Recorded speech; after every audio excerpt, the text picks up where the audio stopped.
What's up, Kamaritis? Nagkita na punta, Kamaritis. Kumusta, Kamaritis? Kumusta ang life, Kamaritis? So, today's video, Kamaritis, is about kung ang Kristohanon ba, kung giila na ba nga anak sa Ginoo, matak ay no, madutlan ba o barang. Sa inyong paminaw, Kamaritis, unsa inyong paminaw kaha kung anak na ka sa Ginoo, na dutlan pa ka kauguan kanang barang kung Kristohanon ka? Kung magbistag Biblia, Kamaritis, ang answer is no. So panatag kaita, Kamaritis, ilabi na gidawat na nato si Kristo sa ato ang kinabuhi bilang manluluwas or savior. So makakuan na jud ta nga kanang nga dili na jud ta madutlan. Kung magbistag Biblia, atong basahon diri sa MBB Bible. Yes, covers ang Bible oy. Sa MBB Bible, maayong balita Biblia diri sa 1 Juan 1:4. Nag-ingon siya diri, Kamaritis. Ingon siya diri 4. Apan mga anak, iya na kamo sa Dios ug gidaog ninyo ang mga dili matuod nga propeta, kay ang espiritu nga anaa kaninyo mas gamhanan kaysa espiritu nga anaa sa mga tawo nga iya sa kalibutan. Amen. So klaro kay, Kamaritis, no, nga ni ana siya nga kamo mga anak, iya na mo sa Dios. So kung iya na daw tay siya diri kamo mga anak nga iya na kamo sa Dios, gidaog ninyo ang mga dili matuod. So fake. So na may laing makalabaw sa gahom sa atong buhi nga Dios, no? So di na sila makadulot. Gidaog ninyo ang mga dili matuod nga propeta, kay ang espiritu nga anaa kaninyo gamhanan. Amen. Powerful kaayo ang gahom sa Dios kung panlitan ato na siyang gidawat kasi espiritu nga anaa sa mga tawo, kanang mga espiritu nga anaa sa mga tawo like daot, barang. So kung naa ni si Jesus ato ang kinabuhi, 100% nga panatag na ta, Kamaritis, tungod kay dili na sila makadulot, kay ingon na sila diri nga espiritu nga anaa kaninyo mas gamhanan kaysa espiritu nga anaa sa mga tawo nga iya sa kalibutan. So unsa mga tawhana nga iya sa kalibutan? So muna mga Kamaritis, katong akong giingon nga about barang nga iya na siya sa kalibutan,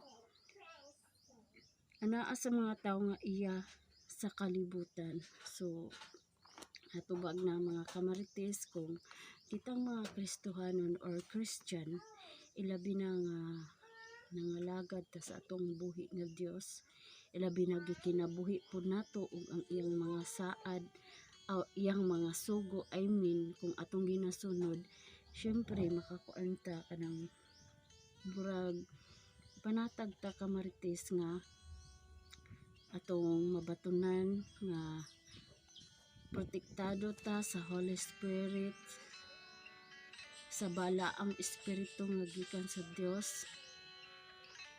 Ang iyang presensya nagauban ka nato. So ninana ra, Kamaritis, nga kinahanglan nga si Jesus jud nga apirmi sa atong kinabuhi. Nga nang mahadlok man ka na naaman si Jesus, lagi sa Juan John 14:6, ako ang dalan, ang kamatuoran, ang kinabuhi. So nagiskot dito og kinabuhi, unsa may naa nato ang atong kinabuhi. So si Jesus na ang nagdumala sa ato ang kinabuhi. E syempre walay buhat sa daotan nga makadulot nato, Kamaritis. Amen ba? Hallelujah. Speaking of Kamaritis,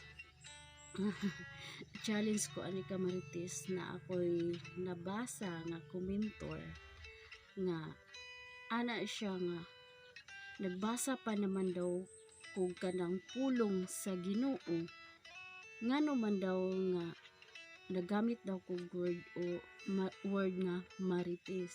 So ang Marites kamarites is kana bang tawagan ra pareha ng guys kanang di ba ang mga kuan lahig mga tawag depende na wala ko nag-expect nga gihatagan dai niya kahulugan to pero wala ko nasakit nagpasalamat ko sa ihang comment tungod kay naana ko ba ha ngano daw gagamit kog Marites nga nagbasa pa naman daw ko sa pulong sa Ginoo Ebanghelyo.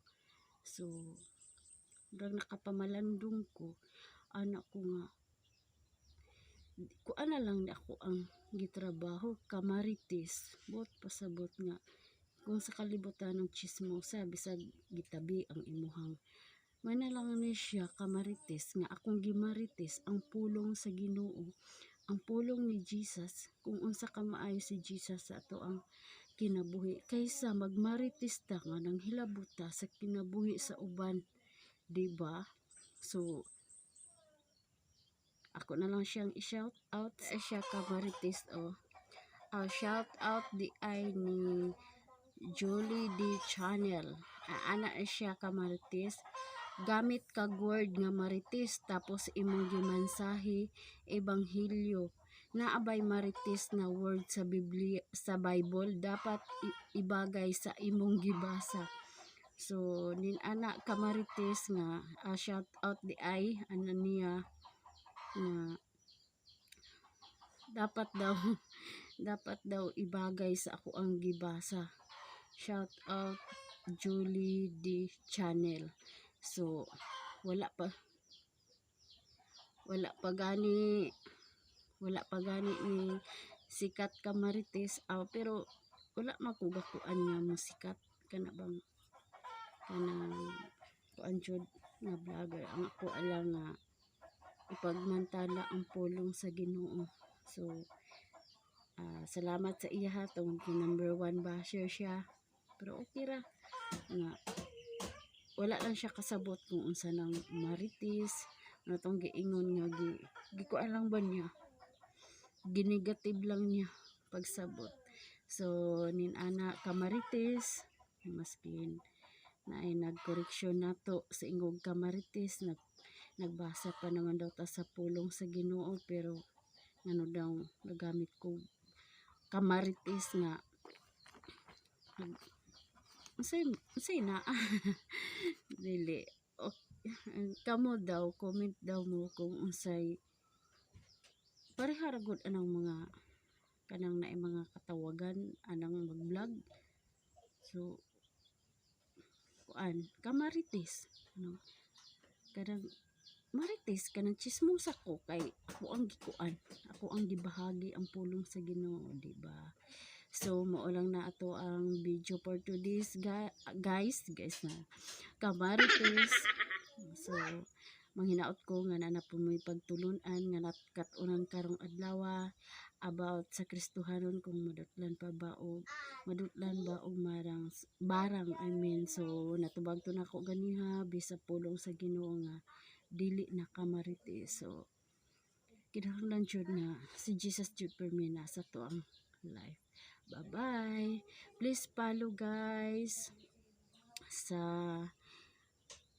FB page alias vlog sa YouTube channel alias vlog please subscribe salamat bye bye God bless.